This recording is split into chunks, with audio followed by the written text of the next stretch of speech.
हर हर महादेव, हर हर महादेव, हर हर महादेव। प्रेम से बोली बाबा भोलेनाथ की जय, मैया पार्वती की जय, कार्तिक गणेश की जय। देखियो माता बहन, हम बहुत सुंदर दर्दनाक शिव चर्चा भजन लऽ कऽ उपस्थित छी। हम अपना चैनल पर गाबा जा रहल छी, अपना गुरु के स्वागत करै छी। दीदी अहाँ सब कियो भजन के बहुत दिल से प्यार से सुनब और हमरा निक लागे अहाँ सब कियो के, तो हमरा दुलार प्यार देव और कमेंट में जरूर लिखब जे के दीदी हमर कत्ता से सुनि रहल छी। चलू। तोहरे दिहाला गुरुजी मनुष्य के ताना हो, तोहरे दिहाला सना सार हो, तोहरे दिहाला गुरुजी मनुष्य के ताना हो, तोहरे दिहाला सना सार हो गुरुजी, तोहरे दिहाला सना सार हो। शिव गुरु काहे रचला माया के बाजार हो, गुरुजी काहे रचला माया के बाजार हो।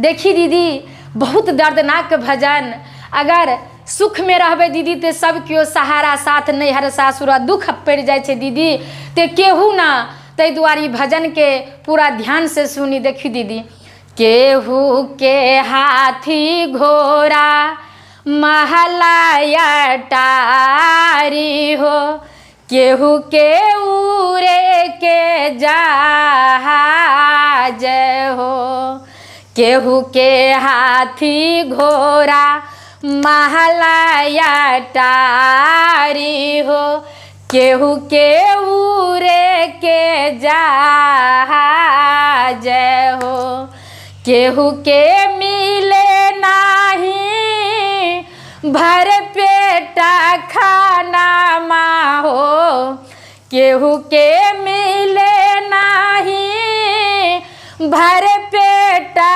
खाना हो, एक एक रोटी लाचार हो गुरुजी, एक एक रोटी लाचार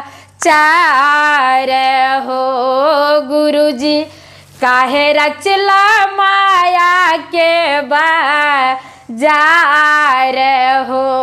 शिव गुरु काहे रचला माया के बाजार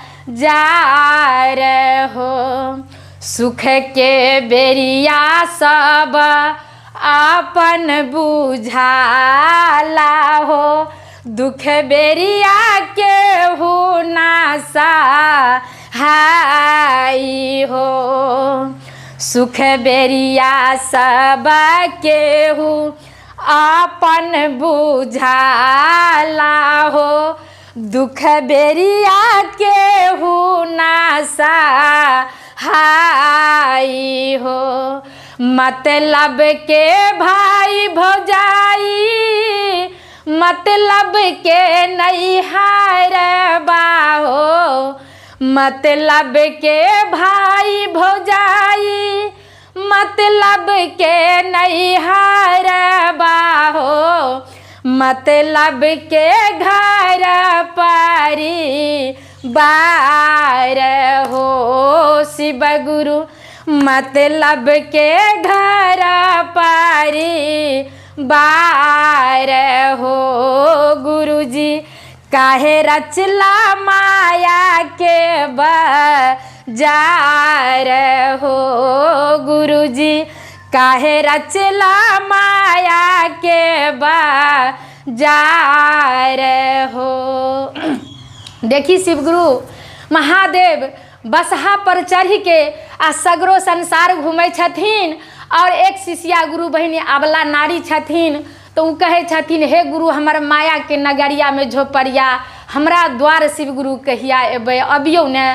तो बड़ा सुंदर भाव दर्दनाक छे। देखियो दीदी कहे छथिन रोजे रोजे घूमे शिव गुरु चढ़ के बसाहा हो, घूमे ला सगरो जहान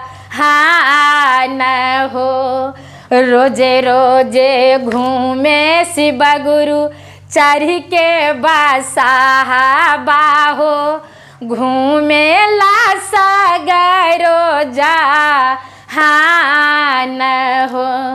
माया के नगरिया में हमरो झोपड़िया गुरुजी, माया के नगरिया में हमरो झोपड़िया गुरुजी, कहिया अइबो हमारो दुआर हो शिव गुरु, कहिया अइबो हमारो दुआर हो। गुरुजी काहे रचला माया के बाजार हो, गुरुजी काहे रचला माया के बाजार हो। भैया हरिंदर दिलखिन 3 गो ज्ञानमा हो, भैया हरिंदर दिलखिन 3 गो ज्ञानमा हो। पालन करेली दीना रात हो, गुरुजी पालन करेली दीना रात हो। शिव गुरु काहे रचला माया के बाजार हो। पहिला में दाया मंगली, दूसरा में चर्चा हो। पहिला में दाया मंगली, दूसरा में चर्चा हो। तीसरा में न माना तो हार हो, गुरुजी तीसरा में न माना तो हार हो। गुरुजी काहे रचला माया के बाजार हो।